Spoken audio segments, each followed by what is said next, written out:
It was winter. December, 1942. The Volga River lay frozen, a lifeless vein cutting through the wounded body of Stalingrad. The cold was not just in the air, it lived inside every man who still breathed. Among the ruins, a young Soviet soldier named Alexei Morozov held his rifle close to his chest. His fingers were numb, his breath turning to frost before it even touched the air. The city around him was silent, but not dead. It whispered through the cracks of broken windows and the holes in shattered walls, stories of those who had already fallen. In Alexei's eyes, buried beneath exhaustion and fear, there was still a faint glimmer of hope, the kind of hope that survives only because it refuses to die. That night, in a basement under a half-collapsed factory, his unit gathered. A single candle flickered, trembling in the cold air. Their commander, an older man with a bandaged arm, stood over a torn map. He looked at his soldiers, tired, frozen shadows, and said, "This city will not fall. Every street, every wall, every body will be a shield for Stalingrad." No one answered. They didn't need to. Every man there already knew what those words meant. The air grew heavier, filled with smoke, silence, and the unspoken understanding that few of them would see another sunrise. Morning never truly came. The fog refused to lift. Alexei crouched behind a crumbling wall, loading his rifle with shaking hands. Somewhere beyond the mist, boots moved, whispers in German. Then, the sky tore open. Artillery screamed down like thunder. Concrete exploded, dust filled the air, and when the smoke cleared, Alexei saw his enemy for the first time, a young German soldier, no older than himself. For a moment, neither of them moved. Then instinct took over. 2 rifles fired. 1 life ended. And just like that, war became personal. That night, Alexei met Sergei, a new soldier.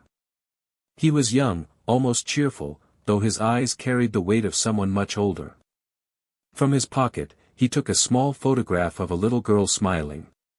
"My daughter," he said softly. Alexei nodded, whispering, "We'll go home." The words trembled in the cold air but felt true, just for a moment.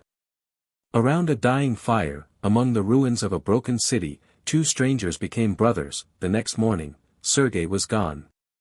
He had volunteered for a scouting mission. Evening came, but Sergei didn't.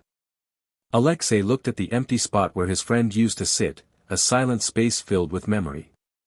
He didn't cry. He couldn't. The war had stolen his tears long ago. Snow began to fall again, slow and quiet, covering the ground like a shroud. But Alexei knew, beauty no longer belonged to this world.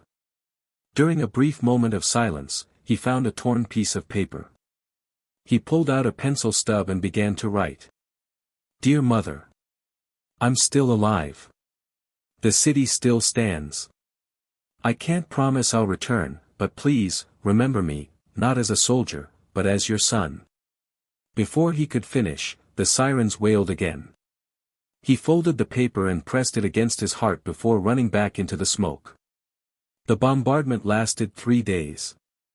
There was no food, no water, no rest, only fire and death. From 50 men, his unit had been reduced to 3. But they fought on. Because in Stalingrad, to retreat. They weren't fighting for Stalin, or for the flag, or even for victory anymore. They fought for each other, for the man beside them who refused to fall.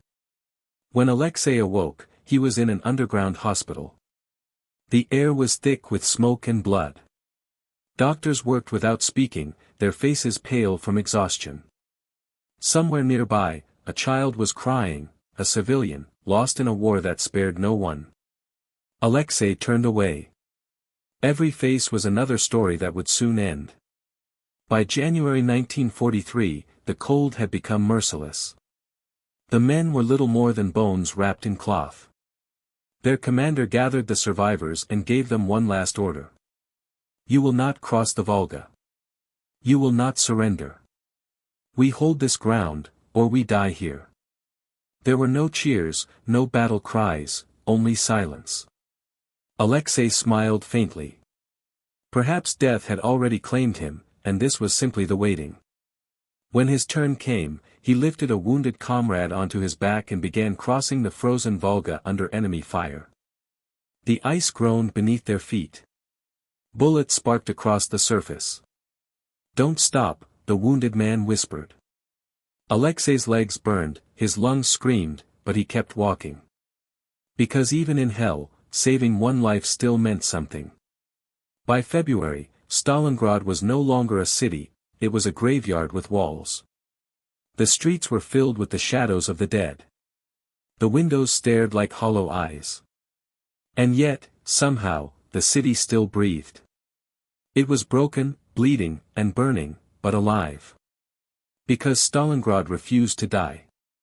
Then one day, the guns fell silent. The German army surrendered. Snow drifted down like falling ash. Alexei stood among the survivors and watched as the enemy laid down their weapons. There was no triumph in his heart, only stillness. Victory had come, but it felt nothing like joy. That night, he took out the letter once more and finished it. "Mother, the war is over. But so are we. I hope you remember me, even if the world forgets." He folded it carefully and placed it inside his pocket. That letter would one day find its way home, long after its writer was gone. Years passed. The city rose again, rebuilt stone by stone. New homes, new streets, new life. But the earth beneath still smelled of iron and sorrow. A monument was raised for the soldiers who had no graves, no names, only memories. Among those names was Alexei Morozov. Many years later, a little girl stood before that monument. She held an old letter, yellowed with age. Her eyes searched the engraved names until she found one. When she read it, she whispered softly, "Father." The wind turned the fragile paper in her hands, and Alexei's words danced once more through the air of Stalingrad. Wars end, but their echoes never fade. Every soldier leaves behind more than a uniform or a medal. They leave behind a story, a heartbeat, a memory that once dared to hope. And history, if it is honest, must remember not only the victors, but the forgotten. This was not just a battle. It was humanity's test, a moment when the world stood on the edge of darkness and somehow found a way to hold on. When the guns went silent, the stories began. Because only through stories can we keep the dead alive. Years later, rain fell again over Stalingrad. The city was quiet, not from fear, but peace. The rain washed the ruins clean, but not the memories. Some stains never fade.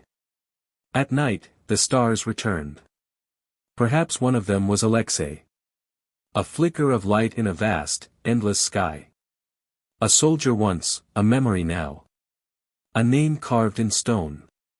And so the narrator whispers one final truth. Remember, in every war, it's not only land that is defended, it's memory. Dedicated to the unknown soldiers.